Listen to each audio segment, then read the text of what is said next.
Manhattan, Fifth Avenue, November 2019. The evening air carried the first bite of winter as luxury cars glided past storefront windows dripping with holiday lights. Inside the marble-floored atrium of the Celestine Hotel, where a single night's stay cost more than most people earned in a month, the city's elite gathered for the annual Winter Charity Gala. Crystal chandeliers scattered light across designer gowns and tailored tuxedos, while champagne flutes clinked in a symphony of wealth and privilege. Just outside the hotel's revolving doors, beneath an awning that had sheltered countless millionaires from the rain, sat a man the crowd pretended not to see. His name was Marcus Webb, though no one bothered to ask. His clothes hung loose on a frame that had once been strong, his beard was unkempt, and his eyes held the particular exhaustion of someone who had learned that hope was a luxury he could no longer afford. A cardboard sign rested against his knees, the words written in careful block letters that betrayed an education most assumed he'd never had. Please help. Anything counts. God bless. The gala attendees streamed past him in waves of silk and cashmere, their conversations floating on clouds of expensive perfume.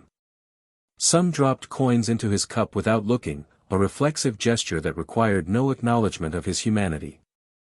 Others stepped wide around him, as if poverty might be contagious. A few laughed, their voices carrying that particular cruelty that comes from feeling untouchable.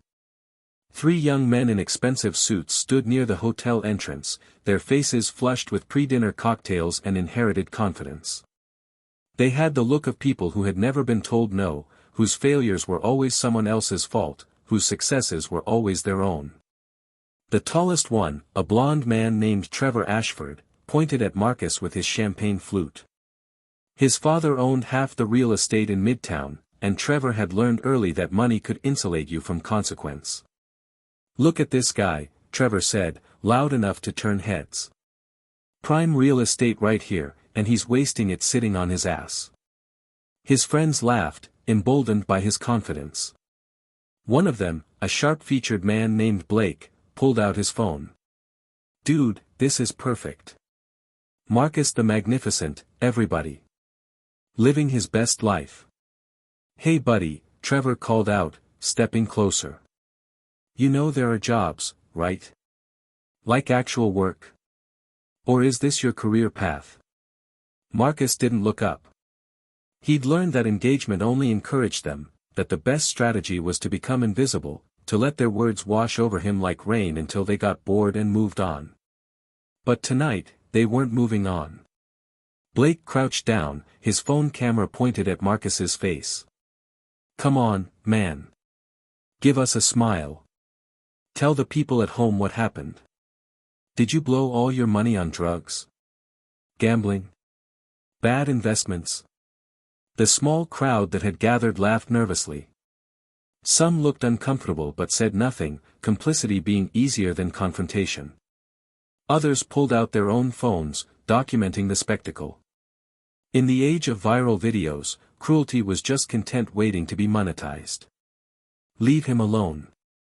The voice cut through the laughter like a knife through silk.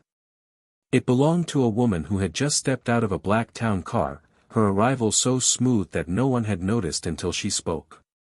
She was in her 60s, dressed in an elegant navy gown that whispered money without shouting it. Her gray hair was pulled back in a simple chignon, and her eyes held the kind of intelligence that came from actually paying attention to the world. Victoria Ashford Pierce was a name that opened doors and closed deals. She had built her fortune the hard way, starting with nothing and ending with everything, and she had never forgotten what nothing felt like. She was also, though Trevor didn't know it yet, his father's older half-sister, a family secret kept quiet because she had climbed higher without the benefit of inheritance. Trevor turned, his smile faltering when he recognized her from the society pages. Ma'am, we're just having some fun. It's a free country. Fun, Victoria repeated, the word dry as desert sand. She walked past him without another glance and stopped in front of Marcus. For a long moment, she simply looked at him. Then she knelt down, her expensive gown pooling on the dirty sidewalk, and met his eyes. What's your name? She asked quietly. Marcus hesitated. When people asked your name, it usually meant they wanted something, some story they could use later. But there was something in her face that made him answer. "Marcus Webb, ma'am." She nodded slowly, and something flickered across her expression. Recognition, perhaps. Or memory. "Marcus Webb," she repeated. "You wouldn't happen to be the same Marcus Webb who graduated from Columbia in 2005, would you?" "Pre-med." The crowd went silent.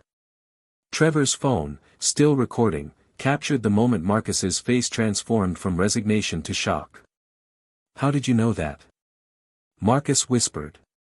Victoria smiled, but it was sad around the edges. "Because I was on the scholarship committee that approved your funding." "Full ride, wasn't it?" "You had the highest entrance exam scores we'd seen in a decade. You were going to be a surgeon." Trevor stepped forward, his confidence cracking. "Wait, what? This guy went to Columbia?" Victoria didn't look at him. "What happened, Marcus?" For a moment, it seemed like Marcus wouldn't answer. Then the words came, slow and heavy with years of carrying them alone. "My mother got sick. Pancreatic cancer, stage 4. She was a single parent, raised me on her own, worked 3 jobs to keep us afloat. When she got diagnosed, she didn't have insurance. I was in my 3rd year of medical school." He stopped, his voice breaking. "I had to choose. Finish school or take care of her. Buy her treatment or pay tuition. So. You left school," Victoria said softly. "I left everything. Used my loan money, sold everything I had. Got her the best treatment I could afford. It bought her 18 months. She died thinking I was still going to be a doctor. I never told her I'd dropped out." The crowd had pressed closer now, phones forgotten, the spectacle transformed into something rawer and more uncomfortable. Trevor's face had gone pale. "After she died, I tried to go back," Marcus continued. "But I was in debt. Massive debt. No degree, no prospects, and medical school doesn't exactly welcome you back after you vanish for 2 years. I worked where I could. Restaurant jobs, construction, whatever paid. Then the economy crashed in 2008. I lost my apartment. Lost my job. And once you're on the street, once people stop seeing you as a person, it's almost impossible to come back." Victoria stood, her movements deliberate. She turned to face the crowd, her voice carrying across the hushed atrium. "This man made a choice. He chose love over ambition. He chose to honor the woman who gave him life over the career that would have given him status. And for that choice, he lost everything. Now tell me, which of you would have done the same? Which of you would have sacrificed your future for someone else's present?" No one answered. Trevor had backed away, his phone finally lowered. Blake had disappeared into the crowd. The people in their expensive clothes shifted uncomfortably, suddenly aware of how cold the evening had become. Victoria reached into her purse and pulled out a business card, but not her own. This one belonged to Dr. Sarah Chen, director of St. Luke's Medical Center. She had called ahead during the car ride over, cashing in a favor from an old friend. "Dr. Chen is expecting you tomorrow at 9 a.m., Victoria said, pressing the card into Marcus's hand. "She's going to set you up with a job in the hospital, administrative to start, with benefits and a salary. It won't be medicine, not right away, but it's a door back in. Once you're stable, if you still want to finish your degree, I'll personally fund it." Marcus stared at the card like it might vanish if he blinked. "Why? You don't know me. You don't owe me anything." "Because someone once gave me a chance when I had nothing," Victoria said. "Because I believe in paying forward what was paid to me. And because the world needs more people who understand what it means to sacrifice." She turned back to the crowd, her gaze sweeping across faces that had laughed minutes before. "As for the rest of you, consider this your education for the evening. Destiny isn't what happens to you. It's what you choose when everything else is stripped away.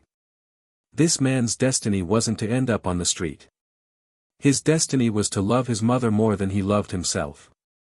What happens next is just a consequence of that choice. Trevor found his voice, small and uncertain. "Aunt Victoria. Is that really you?" She looked at him for the first time, really looked at him, and he saw in her eyes the sum of all his failures. "Yes, Trevor. Though I doubt your father mentioned me. I'm the sister he likes to forget about because I succeeded without his help. Take a good look at Mr. Webb here. He's achieved more through loss than you ever will through inheritance." She returned her attention to Marcus. "Tomorrow morning. 9 a.m. Don't be late." Then she walked into the hotel, her gown trailing behind her like a sentence passed and carried out. The crowd parted for her, silent now, the laughter long dead. Marcus sat alone again beneath the awning, the business card clutched in his hand. Around him, the gala attendees filed inside one by one, subdued and thoughtful. Some dropped bills into his cup, suddenly generous. Others apologized in voices barely above whispers.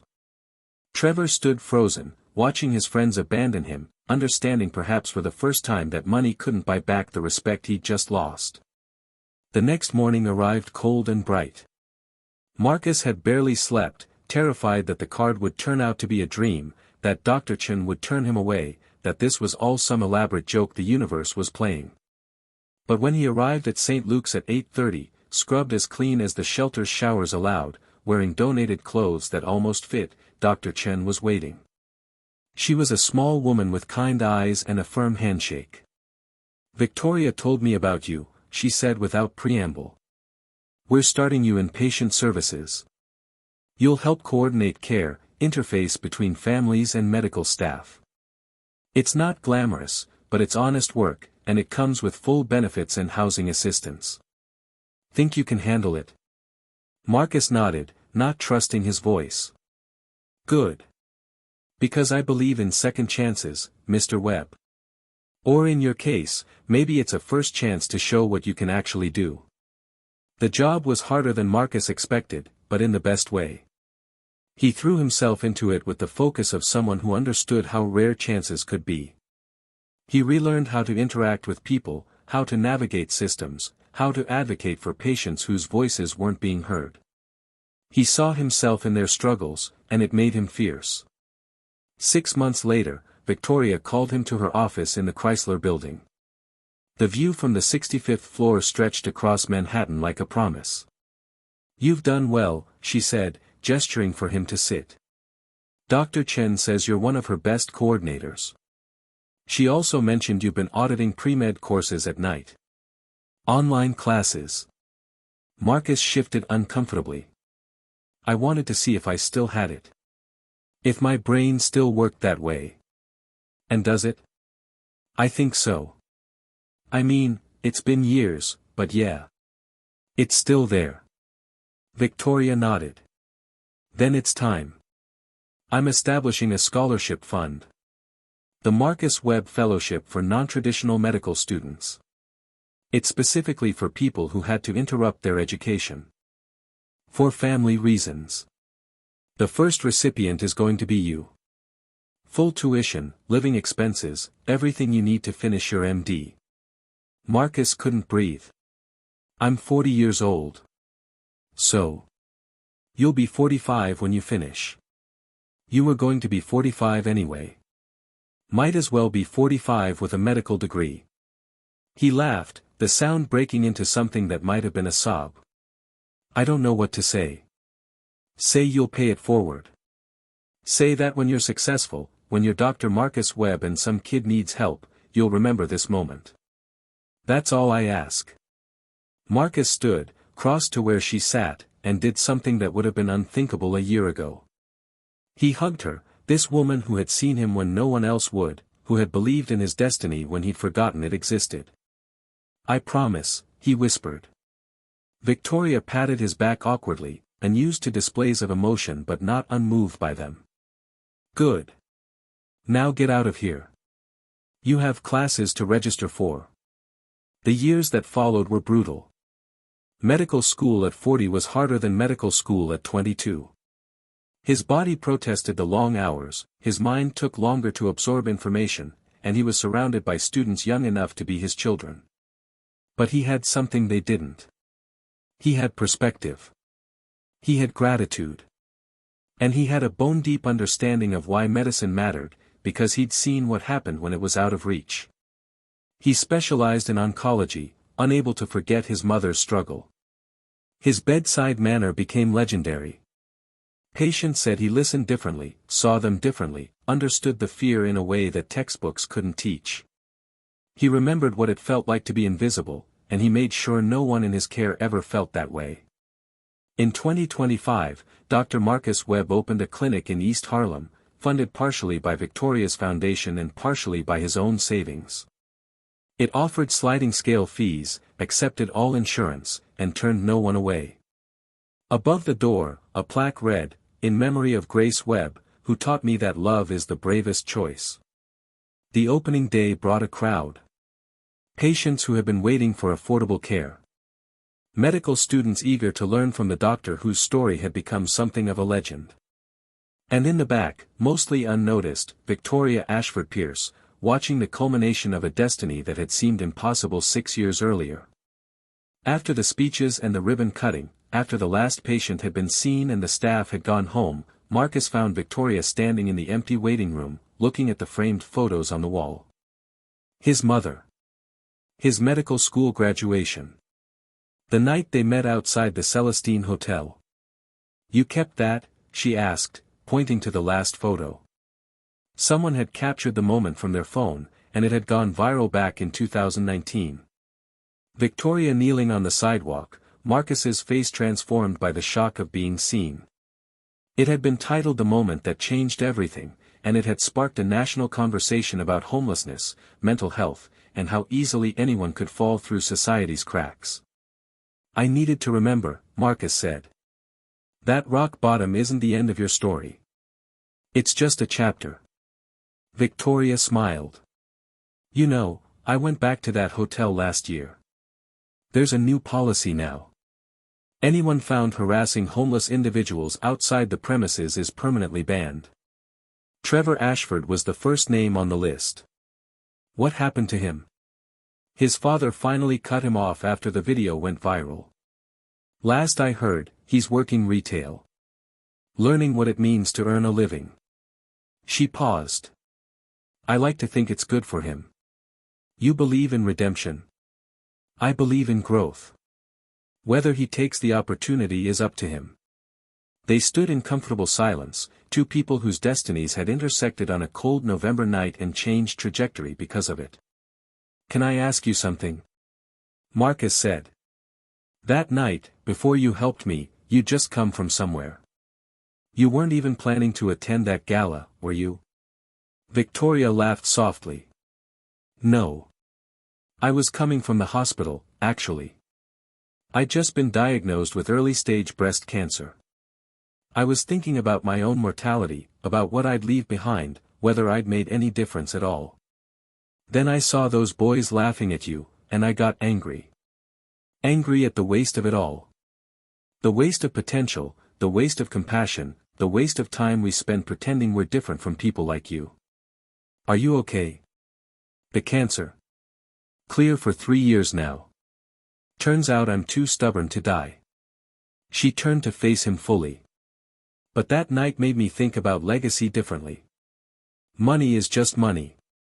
But changing someone's trajectory, giving them back their destiny, that's something that ripples outward forever. You'll help thousands of patients over your career. They'll go on to help others. That's immortality, Marcus. That's the only kind that matters." Outside, the Harlem streets hummed with evening life. Families walked past, kids played basketball under streetlights, bodegas stayed open late for customers who couldn't afford to shop anywhere else. This was Marcus's neighborhood now, the place he'd chosen to build his second chance. "Do you ever think about that night?" he asked. "About how close it came to going differently?" "Every day," Victoria admitted. "If I'd been 5 minutes later, if I'd decided not to confront those boys, if I'd just walked past like everyone else. Destiny is funny that way. It's not predetermined. It's the sum of 1,000 small choices, and most of them are made by other people. Then I'm grateful you made the choice you did. We both did. You chose love over ambition. I chose action over comfort. Sometimes I think that's all destiny is. The courage to choose the harder right over the easier wrong. A year later, Marcus was nominated for the Healthcare Hero Award, recognizing physicians who went above and beyond in underserved communities. The ceremony was held at the Celestine Hotel, in the same ballroom where the 2019 Winter Charity Gala had taken place. The irony wasn't lost on anyone. Marcus arrived early, before the crowds, and stood outside beneath the awning where he'd spent so many cold nights. Someone else sat there now, a young woman with haunted eyes and a sign that read, "Anything helps." "Thank you." He knelt down beside her, ignoring the expensive tuxedo that would definitely need dry cleaning after this. "What's your name?" She looked up, startled. "Sarah." "Sarah, I'm Marcus. And I want to tell you something important. This isn't your ending. This is just a really bad chapter. But chapters end, and new ones begin, and you get to write what comes next." He pulled out his wallet and handed her a card for the clinic, along with all the cash he had on him. "Come see me tomorrow. We'll figure something out. A job, a place to stay, whatever you need. But you have to promise me you'll show up. Can you do that?" Sarah nodded, tears streaming down her face. "Why are you helping me?" "Because someone helped me. Because that's how destiny works. Not through fate, but through choice. Through people choosing to see each other." Inside the ballroom, Victoria watched from a window, her reflection ghostly in the glass. She'd seen Marcus stop, seen him kneel, and she knew what he was doing because it's what she would have done. It's what anyone would do, once they understood that destiny wasn't about where you ended up, but about who you helped along the way. The award ceremony was lovely, full of speeches about dedication and service. Marcus thanked his mother, who had taught him that love was worth any sacrifice. He thanked Victoria, who had seen him when he was invisible. And he thanked Sarah, the woman outside, who had reminded him why any of it mattered. Destiny isn't a destination, he told the crowd. It's not some fixed point you're meant to reach. Destiny is what you do with the worst moment of your life. It's the choice you make when everything is stripped away and all that's left is who you really are. Some people laugh at the fallen. Others kneel beside them. That choice, that moment, that's destiny. Everything else is just consequences. The crowd stood and applauded, but Marcus barely heard them. He was thinking about his mother, about Victoria, about Sarah outside waiting for tomorrow. He was thinking about all the choices that had led him here, the good ones and the terrible ones, the lucky breaks and the devastating losses. Destiny hadn't saved him. People had. People making choices to be kind when cruelty was easier, to see when blindness was more comfortable, to act when inaction was safer. That was the secret Victoria had known all along, the lesson she'd taught him on a cold sidewalk outside this very building. We don't find our destiny. We create it, one choice at a time, one person at a time, one moment of courage at a time. And sometimes, if we're very lucky, someone creates it for us, kneeling on a dirty sidewalk, asking our name, seeing us when we've forgotten how to be seen. That was destiny. Everything else was just noise. Outside, Sarah clutched the card, staring at the address, already imagining tomorrow. Inside, Marcus accepted his award, thinking not about recognition but about responsibility. And somewhere in between, in the space where one person's ending met another's beginning, destiny hummed quietly on, indifferent to plans and impervious to cruelty, waiting only for someone brave enough to choose better. The night ended as all nights do, with people going home, with lights dimming, with the city settling into its restless sleep. But something had shifted, subtle as a heartbeat, permanent as a scar. Seeds had been planted that would grow in ways no one could predict. Sarah would show up the next day. She would get that job, that apartment, that second chance. Years later, she would become a social worker, dedicating her life to helping others climb out of the same hole she'd fallen into. She would cite Marcus as her inspiration, but the truth was simpler. He had simply chosen to see her. And being seen, after so long being invisible, had reminded her that she existed, that she mattered, that her story wasn't over. Trevor Ashford, working his retail job, would see Marcus's award ceremony on the news. He would remember that night, the cruelty he'd shown, the laughter he'd encouraged. He would feel shame, deep and lasting, the kind that changes you from the inside. He would never become a good person overnight, but he would become a quieter one, a more thoughtful one. He would learn to keep his mouth shut when cruelty beckoned. It wasn't redemption, but it was growth. And sometimes, that's enough. Victoria would continue her work, funding scholarships and programs, always looking for the next Marcus Webb, the next person whose destiny had been derailed by circumstances beyond their control. She would die at 83, surrounded by people whose lives she'd changed, in a room filled with thank you letters and photos of graduations she'd made possible. Her fortune would be divided among a dozen foundations, each one dedicated to the principle that destiny belonged to everyone, not just the lucky. And Marcus would continue his practice, treating patients others had given up on, seeing people others looked through, remembering always that he'd been one bad night away from becoming a statistic instead of a doctor. Every patient was his mother. Every patient was himself. Every patient was a reminder that destiny was fragile, that it could be stolen or given back with equal ease. On the anniversary of that night, he would return to the spot outside the Celestine Hotel. Not to remember being homeless, but to remember being saved. He would stand there for exactly 5 minutes, long enough to imagine what would have happened if Victoria had walked past. Long enough to feel grateful for the woman who hadn't. Long enough to renew his promise to pay it forward, again and again, until his own ending came. Because that was destiny. Not fate, not luck, not some cosmic plan laid out before birth. Destiny was people choosing to care when not caring was easier. Destiny was sacrifice and kindness and the stubborn refusal to look away from suffering. Destiny was Victoria kneeling on a sidewalk. It was Marcus giving up his future for his mother. It was Sarah showing up the next day even though showing up was terrifying. Destiny was courage in small doses, repeated until it became a life.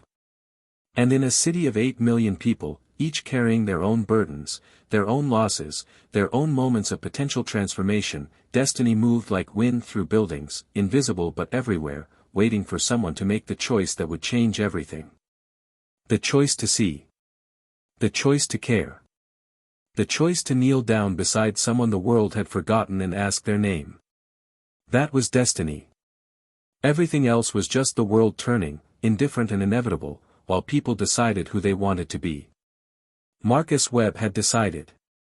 Victoria Ashford Pierce had decided. And in deciding, they had created something that would outlast them both, rippling forward into a future they would never see, touching lives they would never know, proving that destiny wasn't written in stars but in the everyday choices of everyday people who refused to accept that cruelty was inevitable. They had laughed at a beggar in public. Until the truth in front of a millionaire socialite changed everything. Not through magic. Not through fate. Through choice. The only destiny that ever mattered.